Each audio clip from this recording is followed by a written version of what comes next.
Is your notification missing or not showing on the lock screen on your iPhone? Hi there! If you're experiencing issues with notifications not showing up on your iPhone's lock screen with the latest iOS, you must try these 4 solutions. Solution 1. Allow notification. Go to Settings, scroll down, tap Notifications, scroll down, find out the apps that you are not receiving any notification. Make sure to enable. Allow notification. Check all the alerts, sounds. Also, tap Show Preview. Choose Always.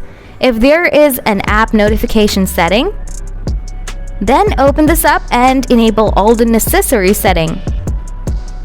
Solution 2. Enable notification blocker setting.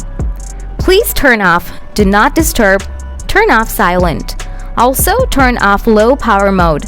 Solution 3. Give Reset All Settings. Open Setting, scroll down, tap General, scroll down, tap Transfer or Reset, tap Reset All Setting. If none of the above solutions works, please comment below. Thanks for watching.